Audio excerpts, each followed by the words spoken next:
स्वपदान्तिकम् वन्देऽहं श्रीगुरोश्रीयुतपदकमलं श्रीगुरोन् वैष्णवाश्च श्रीरूपं साग्रजातं सहगण रघुनाथान्वितं तं सजीवं साद्वैतं सावधूतं परिजनसहितं कृष्णचैतन्यदेवं राधा कृष्णपादान् सहगण ललिता श्रीविशाखान्वितां च हे कृष्ण करुणा सिन्धो दीनबन्धो जगत्पते गोपेश गोपिका कान्त राधा कान्त नमोस्तुते तप्त कांचन गौरांगी राधे वृंदावनेश्वरी वृषभानुसुते देवी प्रणमामि हरिप्रिये वाञ्छाकल्पतरुभ्यश्च कृपा सिन्धुभ्य एव च पतितानां पावनेभ्यो वैष्णवेभ्यो नमः।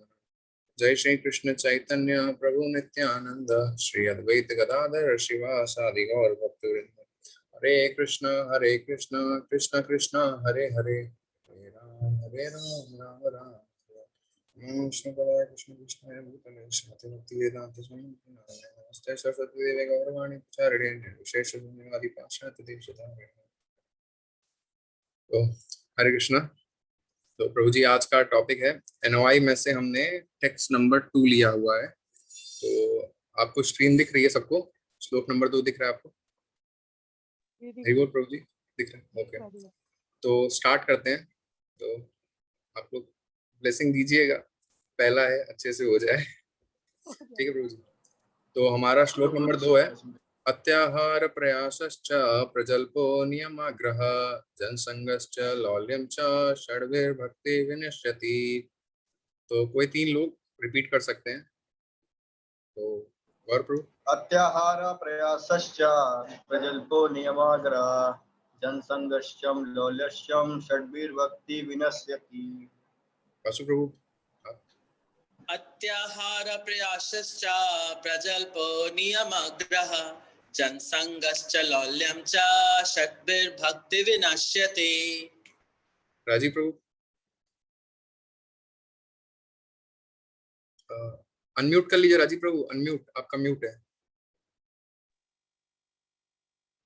अत्याहार प्रयासश्च प्रजल्पो नियमाग्रह जनसंगश्च लौल्यंश्च षड्भिर्भक्ति विनश्यति। ठीक है, तो अर्थ और अनुवाद श्रील प्रभुपाद जी के द्वारा। श्रील प्रभुपाद की जय।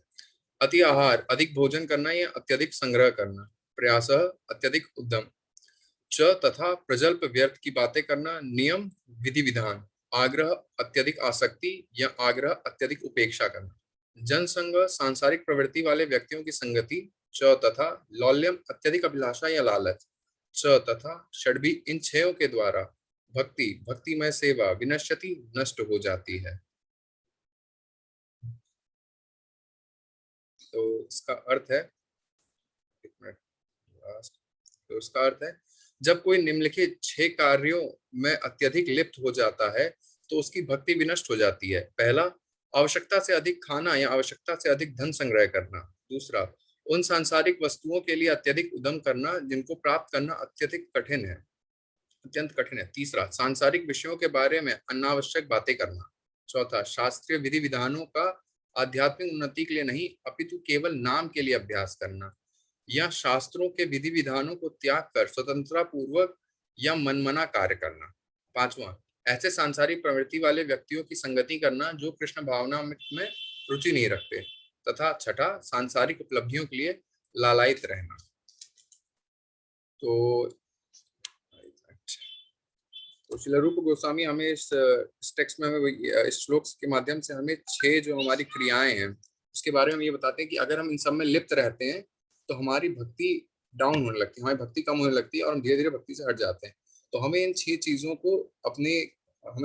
को अवॉइड करना चाहिए जिससे कि हम शुद्ध भक्ति की ओर ऊपर बढ़ सकें। ठीक है, तो जैसा कि हम स्टार्ट करते हैं, पहला है हमारा अत्याभार। और हमारा अत्याभार का मतलब 2 चीजों से हो सकता है। यहाँ पे पहला है कि अति मतलब बहुत ज्यादा, एक्सेस में किसी चीज को।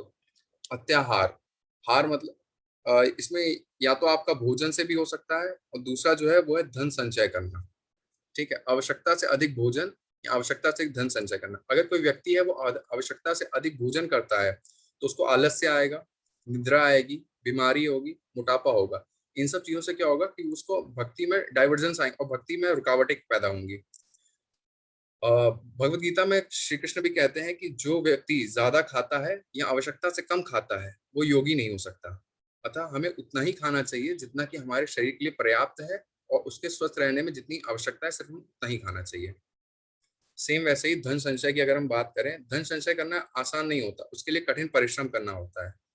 अगर हम आवश्यकता से ज्यादा धन संचय करेंगे, मतलब हमें आवश्यकता से ज्यादा परिश्रम करना पड़ेगा। तो कई ऐसे लोग होते हैं जो एक से ज्यादा जॉब्स करते हैं, एक जॉब, दो जॉब, पार्ट टाइम जॉब भी कर रहे हैं वो लोग। उससे क्या होता है कि उनका पूरा समय जो है वो भौतिकता में लग जाता है, उनको आध्यात्मिक कार्य के लिए समय ही नहीं मिलता है, जिससे क्या होता है कि वो चिंताग्रस्त हो जाते हैं और हमेशा दुखी रहते हैं। क्यों? क्योंकि जो हमारी इच्छा है उनका कोई अंत तो है नहीं। अभी हम एक जॉब कर रहे हैं, हमें 10,000 रुपये मिल रहा है, हम दूसरी करेंगे कि चलो थोड़ा सा और कमा लेते हैं। इससे क्या हो रहा है, घंटे तो हमारे पास भी 24 ही हैं, तो हम पूरा का पूरा समय अपना भौतिक कार्यों में लगा दे रहे हैं। इसके बाद आगे तात्पर्य में प्रभुपाद जी बताते हैं कि भगवान के 3 मूलभूत शक्तियां होती हैं। पहली होती है अंतरंगा शक्ति, जिसमें जिसको जो कि आध्यात्मिक जगत को कंट्रोल करती है, जिसमें कि हमारी श्रीमती राधा रानी और लक्ष्मी जी भी हैं। दूसरी है तटस्थता शक्ति, जिसमें हम जीव आते हैं, जीव जो है हम लोग आते हैं। और तीसरी है बहिरंगा शक्ति, जिसमें महामाया या कि दुर्गा माता आती है। तो जो जीव होता है उसे चूज करना होता है कि वो या तो अंतरंगा शक्ति में रहे या तो बहिरंगा शक्ति में रहे। जो महात्मा व्यक्ति होता है वो हमेशा अपना जो मैक्सिमम टाइम है वो भगवान की सेवा में लगाता है, भगवान का गुणगान करता है, भगवान की प्रचार करता है, उनकी सेवा अर्चना करता है। तो वो हमेशा क्या होता है, वो अंतरंगा शक्ति में लीन रहता है, अंतरंगा शक्ति के अंडर आता है। भले ही वो भौतिक कार्य में, भले ही वो भौतिक कार्य करता है, लेकिन वो अंतरंगा शक्ति के अंदर रहता है। लेकिन कुछ ऐसे लोग भी होते हैं जो संकुचित हृदय के होते हैं। महात्मा व्यक्ति की तरह विशाल हृदय नहीं होता उनका, वो संकुचित हृदय के होते हैं। वो क्या करते हैं, वो हमेशा इंद्रिय तृप्ति में लगे रहते हैं, वो आते हैं बहिरंगा शक्ति में। कुछ ऐसे भी होते हैं जो अपनी इंद्रिय तृप्ति छोड़ दूसरों की इंद्रिय तृप्ति में लग जाते हैं, दूसरों की इंद्रिया तृप्ति पूरी करने में लग जाते हैं। जैसे कि वो परोपकार करवाएंगे, मानवतावाद में, जाति भलाई, इन सब में लग जाते हैं। वो उनको कृष्ण भक्ति के बारे में नहीं सिखाते, वो बस उन्हें ये सिखाते हैं कि कैसे आप और ज्यादा इंद्रिय तृप्ति अच्छे से कर सकते हैं। भक्ति के बारे में कुछ नहीं सिखाएंगे वो उन्हें, वो सिखाएंगे कि आप और ज्यादा अच्छे से आप अपने क्या नाम है और अच्छे से इंद्रिय तृप्ति करिए वगैरह वगैरह। तो इनको हम कहते हैं विस्तार इंद्रिय तृप्ति, विस्तृत इंद्रिय तृप्ति इनको हम कहते हैं। इसके बाद वो बताते हैं कि जो हमारा भौतिक जगत है ये 3 तापों के अधीन रहता है। पहला है आदिदैविक ताप। आदिदैविक ताप जो होते हैं वो हमारे होते हैं डेमीगॉड्स की वजह से होते हैं। जैसे जैसे अधर्म बढ़ता जाता है, वैसे वैसे जैसे कि सूखा पड़ जाता है, कहीं भूकंप आ रहा है, कहीं बाढ़ आ जाती है, जिसमें आपका कंट्रोल नहीं होता है कुछ, वो दैविक चीज जो मतलब देवताओं की वजह से होती है वो। तो आदिदैविक होते हैं। दूसरे होते हैं आदि भौतिक, जो जीवात्माओं द्वारा होते हैं। जैसे कि आपको किसी कीड़े ने काट लिया, आपको कुत्ते ने काट लिया, कोई आपका शत्रु है उसने आपको हानि पहुंचाई, चोट पहुंचाई, वो सब ये होते हैं आदि भौतिक। तीसरा होता है आध्यात्मिक। आध्यात्मिक ताप क्या होता है, जो आपको आपकी वजह से होते हैं, आपके शरीर या मन की वजह से, जैसे कि आपकी मानसिक या शारीरिक बीमारी, ये सब ये होते हैं। तो हमें ये समझना चाहिए जो आपका मानव शरीर है वो बना है सिंपल लिविंग हाई थिंकिंग के लिए, सादा जीवन उच्च विचार के लिए वो बना हुआ है। ठीक है, हमें अपना मैक्सिमम समय जो है वो कृष्ण भक्ति की ओर लगाना चाहिए, उसके प्रचार में लगाना चाहिए, ताकि हम बार बार ये जो हमारा जन्म मृत्यु जरा व्याधि का चक्कर है इससे हम बाहर निकल सकें। जो मेन प्रॉब्लम इस जीवन की है वो कोई बीमारी है सब नहीं, वो मेन जो है कि हमें इस चक्र से बाहर निकलना है। अगर आज हम इसमें हैं भी, क्या नाम, इस संस्था जुड़े, तो हमारा मेन मोटिव क्या होता है कि इस 84 लाख की योनि को हम पार करके अपने घर back to Godhead, Golok Dham वापस जा सके, भगवान के पास। ठीक है, इसका एक थोड़ा सा एग्जाम्पल एक आता है। प्रभुपाद जी से एक बार उनके जो दोस्त हैं, एक बार उन्होंने पूछा था कि आप मंदिर क्यों बनाते हैं, आप हॉस्पिटल क्यों नहीं बना रहे हैं। तो प्रभुपाद जी इसका रिप्लाई देते हैं कि हॉस्पिटल जो है वो आपको मरने से नहीं बचा सकते, वो आपकी बीमारी ठीक करेंगे लेकिन आपको मरने से नहीं बचा सकते। जो हमारे मंदिर हैं वो स्पिरिचुअल हॉस्पिटल है, वो आपको इस वहां पे आपको ट्रेनिंग मिलती है कि इस जन्म मृत्यु जरा व्याधि के चक्र से बाहर निकलना। तो हमें ये भूलना नहीं चाहिए कि इस जीवन का मेन प्रॉब्लम हमारी क्या है। अगर हम अत्याहार नहीं करते हैं तो हमारे ऊपर कोई आर्थिक समस्या नहीं आएगी, ना ही इस विश्व में कोई आर्थिक समस्या आएगी। जैसे कि जो जानवर होते हैं वो सिर्फ उतना ही खाते हैं, उतना ही अपने पास रखते हैं जितनी की उन्हें जरूरत होती है, ज्यादा नहीं रखते। इसी का एक बहुत अच्छा एग्जाम्पल दिया है प्रभुपाद जी ने व्याख्या में। उसमें लिखा है कि एक अगर राइस बैग है, वो चावल की बोरी है, वो अगर रोड पे रखी हुई है तो एक चिड़िया उड़ते हुए आती है, वो उतना ही खाएगी जितने की उसे भूख है, बाकी वो छोड़ देगी। अगर एक इंसान वहां पे आता है तो पहले तो भरपेट खाएगा, उस पूरे बोरे को उठा के अपने घर लेके चला जाएगा आगे स्टोर करने के लिए।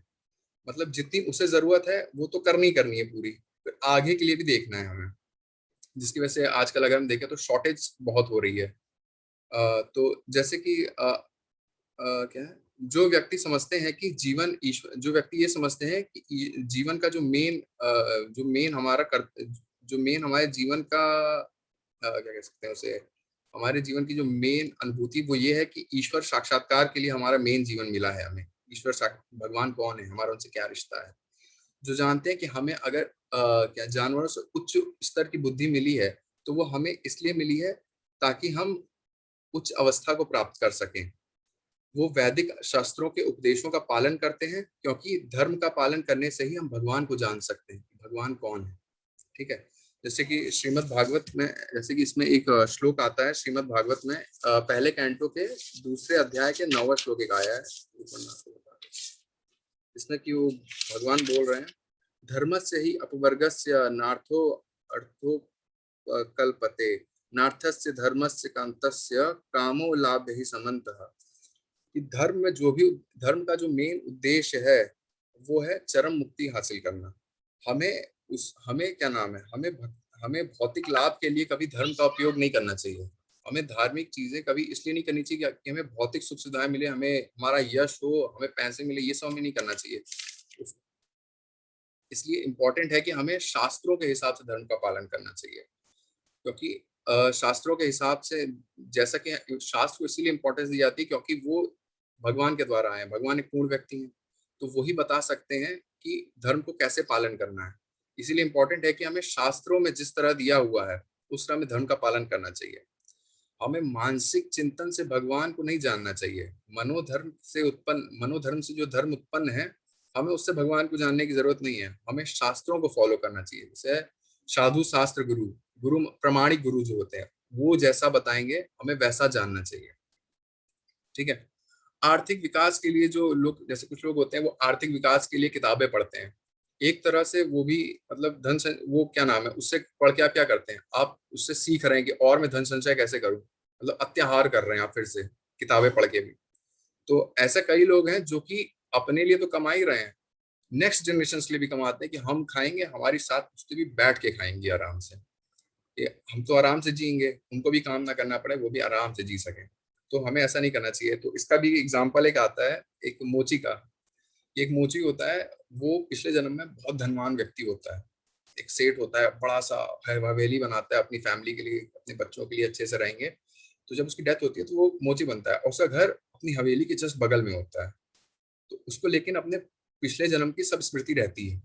तो अपने घर के अंदर जाता है, वहां पे अपने बच्चों से कहता है कि मैं तुम्हारा पिता हूँ, मेरी ऐसे मृत्यु हो गई थी। तो उसी के बच्चे उसको जूतों से मार के भगा देते हैं। तो ऐसा नहीं है कि आप तो जितना भी आप कमाओगे वो सब यही धरा का धरा रह जाएगा। जैसे ही आपकी मृत्यु होगी, जितना भी आपने यश सब गाया है वो सब समाप्त हो जाएगा। भौतिक चीजें सब समाप्त हो जाती है, लेकिन आध्यात्मिक चीजें समाप्त नहीं होती हैं। जैसा कि आपने अगर अगर हम स्तर देखें भक्ति में, अगर 50 लेवल आपका 50 है, आपकी डेथ हो जाती है, नेक्स्ट लेवल में आप जब नया जन्म आएगा तो आप 51 से स्टार्ट करोगे। ऐसा नहीं कि 0 से फिर से आ जाओगे। वहीं पे जैसे अगर आपने भले PhD कर रखी है, आप डायरेक्टर हो कहीं के, आपकी डेथ हो जाती है। या जैसे अगर मैं एग्जांपल हूँ, अगर आप एक डॉक्टर हो, आपने डॉक्टर की डिग्री हासिल कर ली, MBBS बन गए, तो ऐसा नहीं है कि नए आपकी डेथ हो गई, नेक्स्ट जन्म में आप सीधे प्रैक्टिशनर बन जाओगे, आपको फिर से नर्सिंग से स्टार्ट करना पड़ेगा। लेकिन भक्ति में ऐसा नहीं होता। भक्ति में अगर आपका लेवल 50 था, आगे आप स्टार्ट करोगे, उसी से आगे से आप स्टार्ट करोगे, 51 ऐसे स्टार्ट करोगे। तो ऐसे ही इसमें आगे व्याख्या बताते हैं कि 3 तरह के अत्याहारी होते हैं। पहला होते हैं भुक्तिकर्मी। भुक्तिकर्मी क्या होते हैं, जो मेनली काम करते हैं भौतिक भौतिक भोग करने के लिए। ठीक है, जिनकी भौतिक इच्छाओं की पूर्ति के लिए जो कर रहे होते हैं, अत्याहार कर रहे होते हैं, वो होते हैं भुक्तिकर्मी। दूसरे होते हैं मुक्तिकर्मी, जो ब्रह्म में विलीन होना चाहते हैं। वहां पे उनको कृष्ण से कोई प्रेम आदान प्रदान नहीं होता है, लेकिन वो उसमें बस लीन होना चाहते हैं। तीसरे होते हैं सिद्धिकर्मी, जो योग सिद्धि पालन करना चाहते हैं। जो कृष्ण भावना भावित व्यक्ति होता है, जो कृष्ण भगवान का भक्त होता है, उसको वो तीनों चीजें अपने आप मिलती हैं। जैसे अगर हम भक्तिकर्मी का बताएं तो हमारे जो प्रहलाद महाराज है, प्रहलाद महाराज भगवान की भक्ति में लीन रहते थे हमेशा, उनको भौतिक चीजों से कोई नहीं था। तो जब नरसिंह देव जी ने हिरण्यकश्यप को वध किया था तो राजा किसको बनाया था? प्रहलाद महाराज को। वैसे जब रामचंद्र जी ने जब रामचंद्र जी ने लंका विजय की थी तो खुद राजा नहीं बने थे, उन्होंने किसको बनाया था? विभीषण जी को। उसके बाद हमारे ध्रुव महाराज हैं, ध्रुव महाराज जी इतनी छोटी उम्र में भक्ति करने गए, उनको पूरा ध्रुव लोक दे दिया। वैसे ही हमारे जनक महाराज हैं, अम्बरीश महाराज हैं, और हमारे सुदामा जी सबसे इतने गरीब विप्र थे, लेकिन भगवान ने कृपा की, कितने अमीर कितने राज्यों का धन उनको मिल गया था। तो भक्तिकर्मी जिस चीज के लिए इतनी मेहनत करता है, लड़ता रहता है, जो भक्त होता है उसके लिए वो तुच्छ चीज होती है, उसके वो मैटर नहीं करती, वो उसको मिल जाती है अपने आप, तब भी उसको उसको वो चीज मैटर नहीं करती है। वही अगर हम मुक्तिकर्मी में आते हैं, मुक्तिकर्मी किसके लिए, उसको मतलब उसका जो मेन फोकस होता है वो किस लिए होता है? उसका मेन फोकस होता है कि मुझे ब्रह्म में लीन होना है। भगवान का प्रेम वहां पे आदान प्रदान नहीं है, लेकिन तब भी मुझे ब्रह्म में लीन होना है। जो वो होता है कृष्ण भक्त होता है, उसको सबसे सर्वोच्च जगह मिलती है, वैकुंठ से भी ऊपर। वो लोग वृंदावन में भगवान को बुलाते हैं अपने पास। तो क्या सबसे अच्छी जगह, असली मुक्ति किसे मिली? कृष्ण भक्त को। वहीं पे सिद्धि कर्मी, जो सिद्धि कर्मी होते हैं, वो एक एक कोई एक सिद्धि के लिए बिल्कुल अपना जीवन पूरा समर्पित कर देते हैं, तपस्या कर रहे हैं घनघोर। जो कृष्ण भक्त होता है उसको पूरी अष्ट सिद्धियां अपने आप मिल जाती हैं। वो सिर्फ खुद प्रे करती हैं कि आप हमारा इस्तेमाल करिए, लेकिन जो कृष्ण भक्त होता है वो उनका इस्तेमाल नहीं करता है। क्यों? क्योंकि वो भक्ति में बाधा करती है, इसलिए वो उसका इस्तेमाल नहीं करता है। तो ये हमारा हो गया अत्याहार। अत्याहार हमें नहीं करना चाहिए, इसलिए ये सब चीजें थी जिससे हमें पता चलता है कि अत्याहार हमें क्यों नहीं करना चाहिए। तो हम सेकंड में आते हैं। सेकंड है हमारा प्रयास। प्रयास का मतलब होता है ऐसी सांसारिक चीजों के पीछे प्रयास करना, भौतिक वस्तुओं के पीछे प्रयास करना जिनको प्राप्त करना अत्यंत ही कठिन है। ठीक है। कई लोग होते हैं जिनका लक्ष्य होता है कई चीजों को प्राप्त करना, दिन रात उसके पीछे मेहनत करते रहते हैं, भूल जाते हैं मतलब कि उनके वो मनुष्य जीवन है, मनुष्य जीवन का मेन लक्ष्य क्या है वो भूल जाते हैं, दिन रात लगे रहते हैं उसको प्राप्त करने के लिए। ठीक है, जिसको हम बोल सकते हैं ओवर एंडिवरेंस करते हैं वो। इससे क्या होता है कि वो अपनी जो क्या नाम है अपनी जो क्या मटेरियल लाइफ में इतने ज्यादा इंडल्ज हो जाते हैं कि वो जो स्पिरिचुअल लाइफ है उसको उसमें बैलेंस नहीं बना पाते, उसको भूल जाते हैं, जिसकी वजह से क्या होता है दुख होता है उन्हें, चिंताग्रस्त रहते हैं, एंजाइटी में चले जाते हैं, डिप्रेशन में चले जाते हैं। और बाई चांस अगर वो फेल हो गए तो कई ऐसे भी होते हैं जो सुसाइड अटेम्प्ट कर लेते हैं। जैसे अगर हम देखें कि उद्गार में जब लेक्चर हो रहा था तो उद्गार के लेक्चर में सुंदर कौर प्रभु जी ने बताया था कि मैक्सिमम जो लोग इंडिया में सुसाइड करते हैं वो आईआईटीएंस होते हैं, सबसे ज्यादा सुसाइडल टेंडेंसी उनके अंदर होती है। तो ओवर एंडिवरेंस करते हैं, उनको वो चीज अगर नहीं मिली तो जीवन समाप्त कर देते हैं। लेकिन अगर वो चीज मिल गई तो ऐसा तो नहीं है ना कि हम रुकने वाले हैं, एक चीज मिली तो अब उससे बड़ा देखेंगे, वो मिल गया अब उससे बड़ा देखेंगे, अन्य और अन्य और अन्य और चाहिए और चाहिए और चाहिए। तो वो कभी ना खत्म होने वाली भूख होती है हमारी। तो वहीं अगर भौतिक चीजों के पीछे हम ना भागकर, अगर हम जैसे ज्यादा मेहनत ना करें, जो हम भौतिक चीजों के पीछे ना भागे, जितना हमारे कर्तव्य हम उनका पालन करें और भाग्य से हमें जितना मिल रहा है हम उतने में ही संतुष्ट रहें, और जितना समय है हमारे पास मैक्सिमम समय अपने भगवान की सेवा में लगाएं, अपने प्रचार में लगाएं, तो हम एक अच्छा जीवन जी सकते हैं। साधारण जीवन जिएंगे लेकिन हम एक बहुत सुखी जीवन जी सकते हैं। ठीक है। हमें ये प्रयास करना चाहिए कि खुद को मतलब किसी ज्यादा ज्यादा उसमें चमक धमक वाली चीजों में हमें नहीं रहना चाहिए कि हम दूसरों को देख रहे हैं, सामने वाले के पास गाड़ी है, मेरे पास भले नहीं है, ठीक है मेरा काम चल रहा है, लेकिन सामने वाले ने गाड़ी ले ली, अब तो मुझे भी गाड़ी लेनी है, मुझे चाहिए अब एक गाड़ी।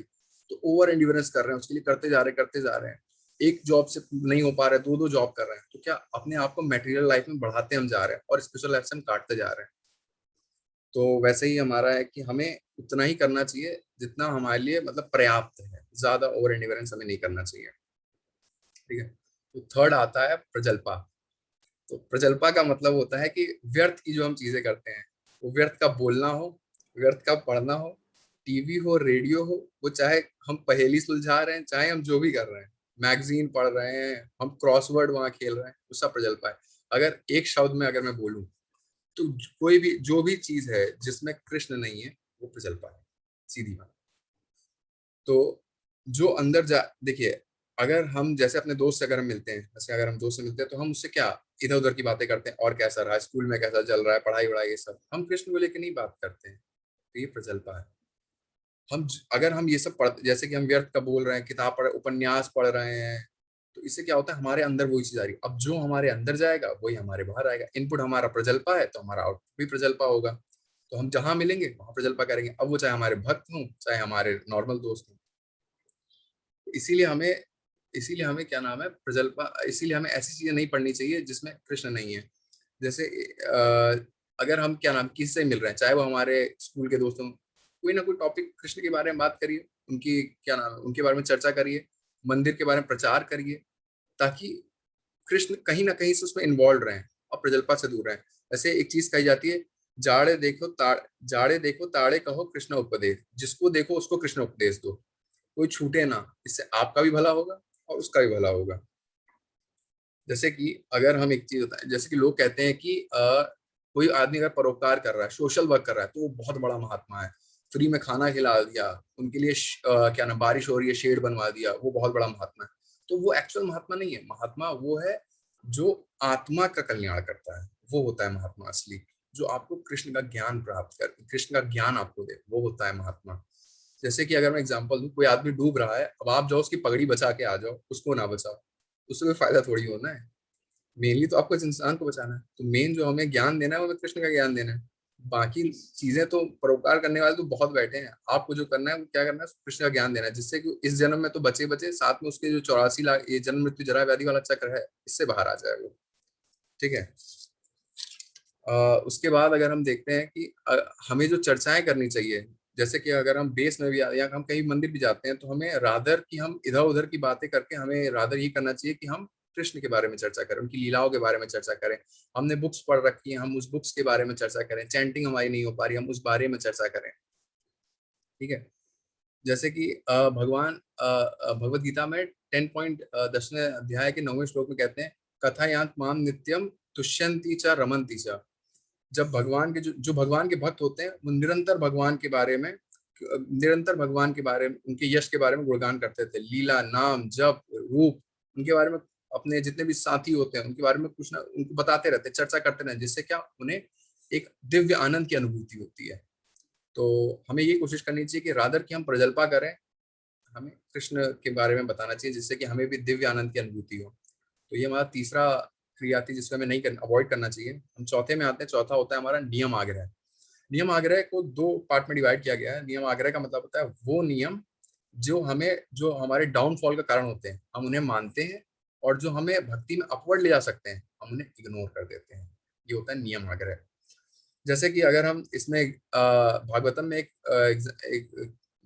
लाइन आती है कि अगर आप पत्तों पे अगर आप पानी डाल रहे हैं तो पानी जड़ तक नहीं जाएगा। यहीं पे अगर आप उतना पानी बचा के जड़ में पानी डाल दें तो सारे पत्तों को पानी मिल जाएगा। ठीक है। जैसे कि कुछ लोग होते हैं जो, जैसे कि हमारे साथ भी कई भक्त होते हैं जो, मतलब जैसे उनके दादा परदादा जो होते थे, मम्मी पापा, वो सब डेमीगॉड्स की पूजा करते हैं। तो अब वो ये सोचते हैं कि भले ही वो दीक्षित हो जाते हैं, लेकिन वो भी ऑल्टर में डेमीगॉड्स की पूजा करते हैं। उन्हें डर लगा रहता है कि दादा परदादा करते आए हैं, हमारे पुश्तैनी ये सब चलता है, पूजा पाठ हमारी पुश्तैनी चलती आई है, अगर हमने रोक दिया तो क्या हो जाएगा। उन्हें ये भरोसा नहीं होता है कि अगर आप कृष्ण की पूजा कर रहे हैं तो जितने भी डेमीगॉड्स हैं ये सब आपसे संतुष्ट रहते हैं। जैसे कि इसमें एक एग्जांपल है जड़ भरत का, हम ले सकते हैं। जड़ भरत जो थे वो बहुत ही, मतलब वो भाव में थे बिल्कुल, मतलब उन्हें चीजों से, उन्हें कोई भी कुछ भी कहता था वो रिप्लाई बैक नहीं करते थे। तो एक बार क्या हुआ, तो कुछ डाकू उन्हें पकड़ लेते हैं और उन्हें बंदी बना के काली माता के मंदिर ले जाते हैं बलि देने के लिए। तो जैसे ही वो शस्त्र उठाते हैं उनको मारने के लिए, काली माता अपने विग्रह से बाहर आके प्रकट होके अपने ही भक्तों को मार देती है, क्योंकि जड़ भरत एक वैष्णव थे, उनकी रक्षा करने के लिए। तो शिव जी जो है वो भी एक बार पद्म पुराण में पार्वती जी को कहते हैं कि आराधन नाम सर्वेशाम विष्णु आराध्य प्राण, मतलब सबसे आराधना में भी जो सर्वोच्च आराधना है वो विष्णु की आराधना करना है। ठीक है। हमें इस बात पे पूरा फेथ होना चाहिए कि अगर हम कृष्ण भगवान की भक्ति कर रहे हैं तो जितनी भी बाकी चीजें हैं वो सब हमसे संतुष्ट हैं। कृष्ण भक्ति कैले सर्व कर्म कृत होए। जितनी भी बाकी चीजें हैं हमें उनसे डरना नहीं चाहिए। जैसे हम डरे हुए हैं, अगर हमने नवरात्र का व्रत नहीं रखा तो क्या होगा, एग्जाम में पास नहीं हो पाएंगे। अगर हमने मंगलवार का व्रत नहीं रखा, बजरंग बली हमसे नाराज हो जाएंगे। शनिवार का भगवान को शनिदेव को तेल नहीं चढ़ाया तो उनकी वक्र दृष्टि हम पे पड़ जाएगी। तो ऐसा नहीं है। आप वो कार्य करिए जिससे कृष्ण प्रसन्न होते हैं। जैसे कि आप डर निकाल दीजिए अपने अंदर से, वो व्रत और वो कार्यकलाप मत करिए जो कृष्ण के लिए नहीं है। ठीक है।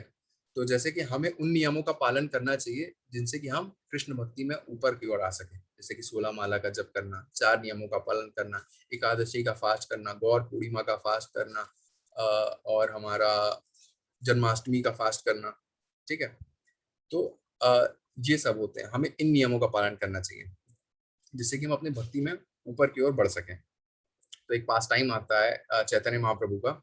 चैतन्य महाप्रभु गंभीरा में होते हैं, उनके एक भक्त होते हैं, उनका नाम होता है गोविंदा। तो हम लोग जो गंभीरा गए थे, हमने देखा था काफी छोटा सा कमरा है वो एक गंभीरा। तो उसकी चौखट पे वो बैठे होते हैं, सो रहे होते हैं, क्या नाम, चैतन्य महाप्रभु। तो उनकी सेवा करनी होती है। तो गोविंदा जो होते हैं वो क्या करते हैं, अब वो इस तरह बैठे होते हैं कि उनको लांग के ही पार जा सकते हैं। तो अब भगवान की सेवा करनी भी जरूरी होती है, तो गोविंदा क्या करते हैं, वो लांग के चले जाते हैं। वैसे तो हमें किसी इंसान, किसी भी जीव को नहीं लांगना चाहिए, लेकिन चैतन्य महाप्रभु तो स्वयं कृष्ण है, लेकिन गोविंदा लांग देते हैं क्योंकि उनको सेवा करनी होती है। तो जब भगवान वो सेवा कर लेते हैं तो भगवान उठते हैं, तो चैतन्य महाप्रभु पूछते हैं कि आपने प्रसाद पा लिया? तो कहते हैं नहीं। तो गोविंदा मना करते हैं कि मैंने नहीं पाया। तो चैतन्य महाप्रभु पूछते हैं क्यों नहीं पाया आपने? कहते हैं प्रभु जी, अगर मुझे पाना होता तो मुझे फिर से आपको लांग के बाहर जाना पड़ता। पूछते हैं कि आप अंदर कैसे आए? लांग के आया था मैं, उस समय मैंने इसलिए लांगा था क्योंकि आपकी सेवा करनी थी। अब क्या है, मुझे अपने पेट के लिए जाना है बाहर, तो वो मैं आपको नहीं लांग सकता, वो अपराध हो जाएगा, मैं नहीं करना चाहता ये। तो इसीलिए क्या है कि भक्त जो होते हैं वो कृष्ण की अगर सेवा करनी है तो उसके लिए वो नियम तोड़ देते हैं। लेकिन अगर अपने लिए, हमें अपने लिए कभी नियमों को नहीं तोड़ना चाहिए, अपने स्वार्थ के लिए। वैसे एक और पास टाइम आता है कि जब एक बार भगवान ने लीला की थी कि भगवान ने नारद मुनि को बोला था कि मेरे सर में दर्द हो रहा है बहुत तेज। अब उसकी दवा ये है कि आप चरण धूलि लेके आओ मेरे भक्तों की, वो जैसे ही अपने मस्तक पे लगाऊंगा मेरा सर दर्द ठीक हो जाएगा। तो नारद मुनि कहते हैं ठीक है। नारद मुनि जाते हैं उनकी रानियों के पास, रानियों से कहते हैं कि भगवान ने ऐसा ऐसा कहा है, तो लाइए अपनी चरण धूलि दे दिए। वो सब मना कर देती हैं, वो कहती हैं कि नहीं नहीं नहीं, वो तो भगवान है, ऊपर से हमारे पति हैं, आप तो हमें नर्क भेजोगे, अगर हमने चरण धूलि दे दी तो हम तो नर्क में चले जाएंगे, हम नहीं दे रहे। तो किसी ने भी उनको चरण धूलि नहीं दी। तो आखिर में थका कर वो जाते हैं गोपियों के पास। वो जैसे ही बताते हैं तुरंत सारी गोपियां चरण धूलि दे देती हैं। वो कहती हैं कि अगर कृष्ण की प्रसन्नता के लिए हमें नर्क में भी जाना है तो हम 4 तक हम नर्क में जाने के लिए तैयार हैं। तो ये होता है कि वैसे कि हमें कि मतलब जो भक्त होता है वो भगवान के लिए अपराध करने को तैयार है, वो नर्क तक जाने के लिए तैयार है। इसीलिए हमें मनमाने तरीके से नियमों को नहीं तोड़ना चाहिए। भगवान की सेवा है वो भी, हाँ, इसमें यह भी है कि हमें अपने आप से नहीं समझना चाहिए कि भगवान की सेवा है मैं जा रहा हूँ नियम तोड़ने। हमें गाइडेंस में होना चाहिए, अपने जो हमारे स्पिरिचुअल मास्टर है उनके लिए, हमारे जो फैसिलिटेटर है उनसे पूछ लेना चाहिए अपने मन से, नहीं कि हाँ भगवान की सेवा करनी है तो तोड़ देते हैं नियम। प्रसाद पाना है, भगवान की सेवा ही है, भगवान का दिया शरीर है, सेवा ही है, तोड़ दे रहे हैं। तो ऐसा नहीं करना है। जो हमारे सीनियर बताते हैं उनके हिसाब से करना है। ये तो पास टाइम था, वो बता रहा था वो। तो हमारा पांचवा आता है, पांचवा है जनसंघ। तो जनसंघ का क्या मतलब होता है? जनसंघ का मतलब ऐसे व्यक्ति जिन्हें रुचि नहीं है कृष्ण भक्ति में, हमें उनसे दूर रहना चाहिए। अरे नहीं नहीं प्रभु जी, कहाँ, आप ही से तो सीख रहे हैं सब, मैं बता रहे हैं। तो जनसंघ का मतलब होता है ऐसे व्यक्तियों से हमें दूरी बना के रखनी चाहिए जो कि कृष्ण भक्ति से विपरीत है, जिन्हें कृष्ण भक्ति में बिल्कुल रुचि नहीं है, वो माया द्वारा कन्विंस रहते हैं। अगर हम उनकी ज्यादा संग में रहेंगे तो क्या होगा, वो हमें भी उसमें कन्विंस करवा देंगे। जैसे एक बहुत बड़ा शराबी है, अगर हम उसके साथ घूमते हैं तो हम भी फिर शराबी बन जाएंगे कुछ समय बाद। तो इसीलिए हमें ये चाहिए कि भगवान को क्या नाम है, जो भक्त हैं उन्हें भगवान के भक्तों का संग करना चाहिए हमेशा, क्योंकि जैसा होगा संग वैसा होगा रंग। तो भौतिकवादी जो लोग होते हैं वो क्लब्स बनाते हैं, संगठन बनाते हैं। वैसे ही श्रील प्रभुपाद ने भी एक संगठन बनाया है, international society for Krishna consciousness, हमारा इस्कॉन। ये ऐसा संगठन है, ऐसा एक तरह का स्पिरिचुअल क्लब है जिसमें कि सारे डिवोटी, जिसमें सिर्फ कृष्ण भावना भावित भक्त रहते हैं। ठीक है। इसमें क्या होता है, हम साथ में नाम जप कर सकते हैं, मंगला आरती कर सकते हैं, भगवान का दर्शन कर सकते हैं, प्रसाद पा सकते हैं, कीर्तन कर सकते हैं, भागवत क्लास कर सकते हैं। तो इसीलिए हमें उनके साथ रहना चाहिए जो कि मतलब कृष्ण भावना भावित हैं, ताकि हम उनके जैसे बन सके। ठीक है। नरोत्तम दास कहते हैं कि तांदेर चरण से ही भक्त समेवास, कि हमें हमेशा, क्या नाम है, हमें हमेशा भक्तों के संग में रहना चाहिए, और जन्म जन्मांतर तक हमें यही कामना करनी चाहिए कि हमें हमेशा भक्तों का संग मिले। ठीक है। अकेला रहना ज्यादा बेनिफिशियल है कि हम किसी अभक्त के साथ रहें। कम से कम थोड़ी तो चैंटिंग कर लोगे, उसके साथ रहोगे, क्या पता वो खुद माया से कन्विंस्ड है, वो आपको ही माया से कन्विंस करवा देगा। ठीक है। जनसंघ से चित्त दूषित होता है। जनसंघ हमें इसलिए नहीं करना चाहिए क्योंकि जनसंघ से हमारा जो चित्त होता है वो दूषित हो जाता है। और एसोसिएशन से क्या होता है, जैसे कि हम अगर इस्कॉन में जब हम पहली पहली बार आते हैं तो हमको ABCD जो इस्कॉन की बताई जाती है, उसमें पहला जो ए होता है वो एसोसिएशन ऑफ डिवोटीज होता है। तो जो हमारे प्रभु जी फैसिलिटेटर्स भी होते हैं वो हर क्लास के बाद एक ही चीज बोलते हैं, आते रहिएगा आते रहिएगा। तो उससे ये होता है कि एसोसिएशन बनाए रहिएगा, जाइएगा नहीं, साथ में रहिएगा, भक्तों के संग में रहिएगा। तो जन संघ से हमारा चित्त दूषित हो जाता है। वहीं साधु संघ से, साधु संघ सर्व शास्त्रे कई, लोभ मात्र साधु संघ सर्व सिद्धि है। वह साधु संघ से सारी सिद्धियां हमें हासिल हो जाती है। वैष्णवों का संघ सर्व सिद्धि प्राप्त कर देता है। तो वैष्णवों का संग सबसे इंपॉर्टेंट होता है। वैसे भक्ति में भी अगर हम क्या नाम है, जैसे कि हम अगर चैंटिंग नहीं कर पा रहे हैं, हमारा मन डाइवर्ट हो रहा है, तो सबसे पहला हमें यही एडवाइस दी जाती है कि आप भक्तों के एसोसिएशन में रहिएगा, अकेले मत रहिएगा। चैंटिंग अगर आपको अच्छी करनी है तो हमेशा एसोसिएशन में करिएगा। अकेले बैठे कोई चैंटिंग अच्छी नहीं हो पाती। जो अच्छी चैंटिंग होती है वो साथ में ही हो पाती है। तो ये हमारा 5वां विकार था, या हमारी 5वीं ऐसी क्रिया थी जो हमें, जिसको हमें इग्नोर करना चाहिए। तो हमारा छठा आता है लौल्यम। लौल्यम मतलब लालच।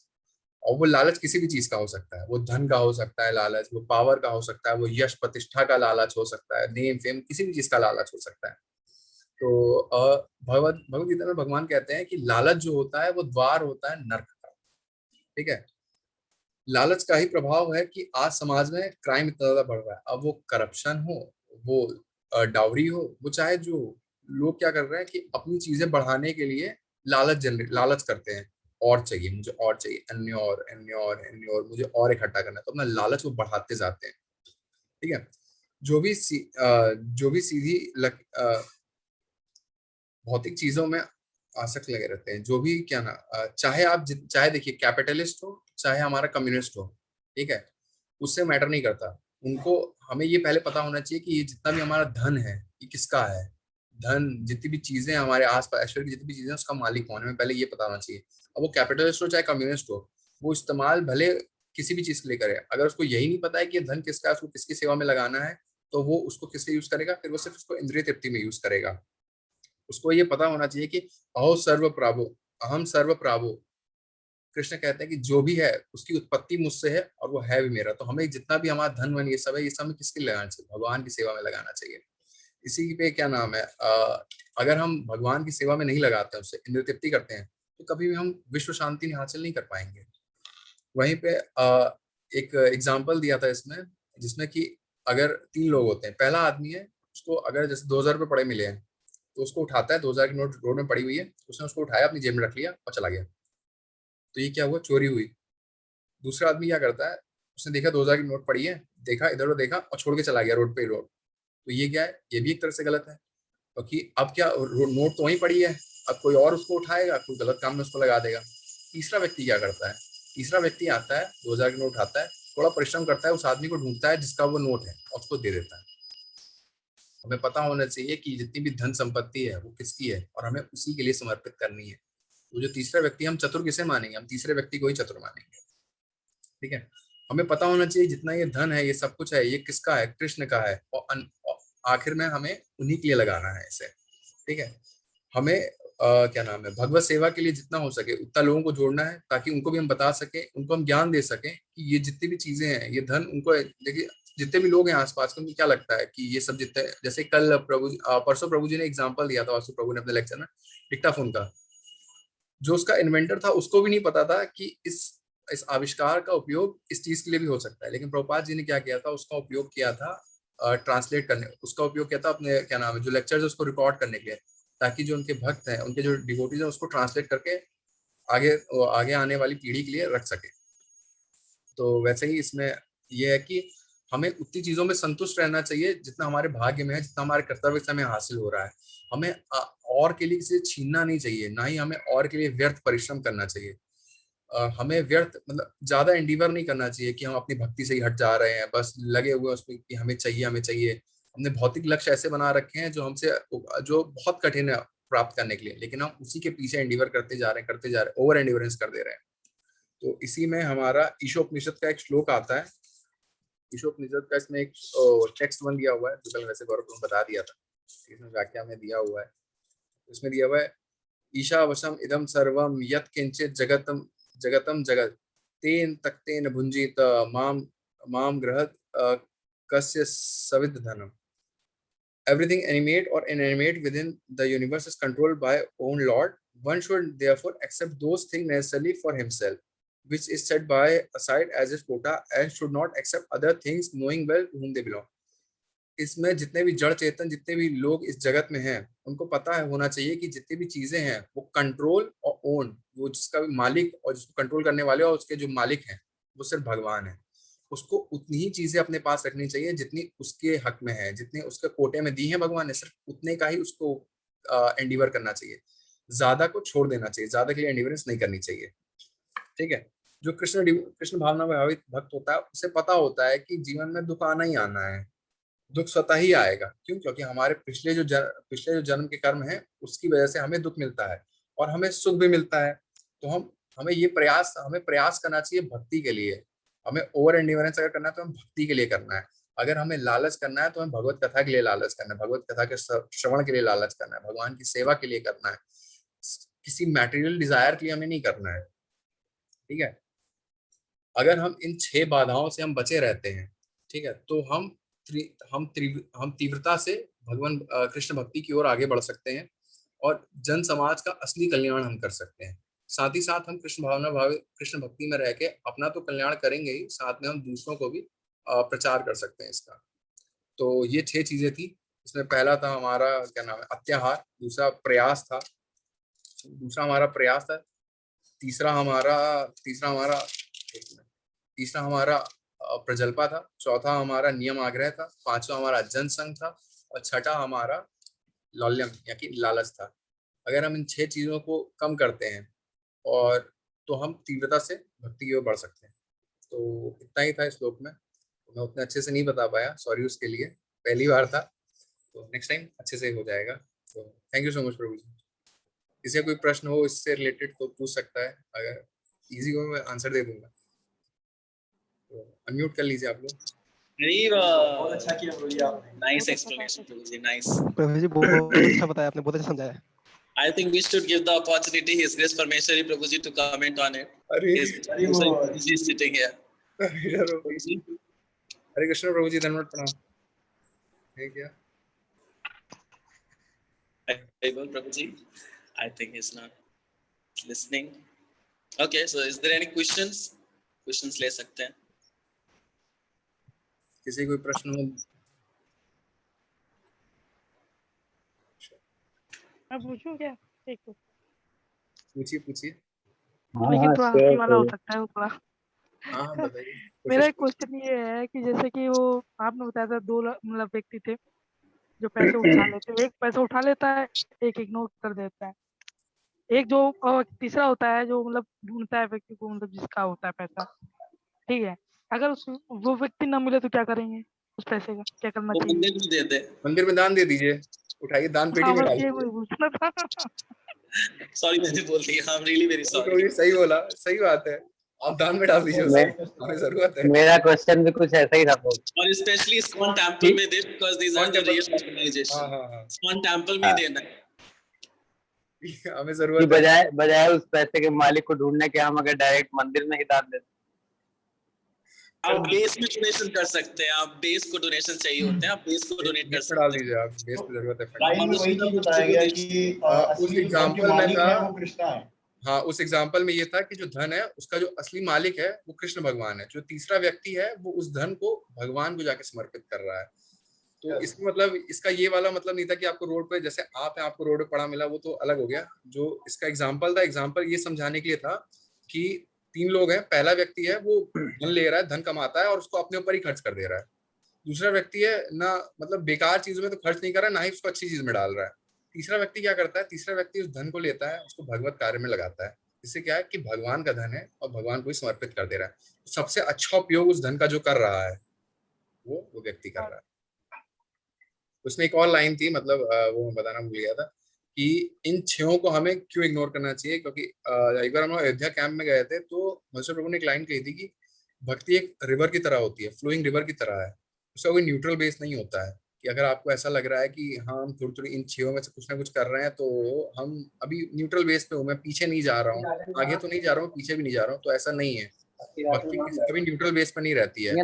अगर आप आगे नहीं जा रहे हो तो आप अपने आप ही पीछे आ रहे हो, आपको पता नहीं चल रहा है लेकिन आप पीछे आ रहे हो। तो हमेशा हमें ये एंडीवर करना चाहिए कि हमसे ये 6 जो गलतियां हैं, 6 क्रियाएं हैं, ये ना हो। तो बस इतना ही था प्रभु जी।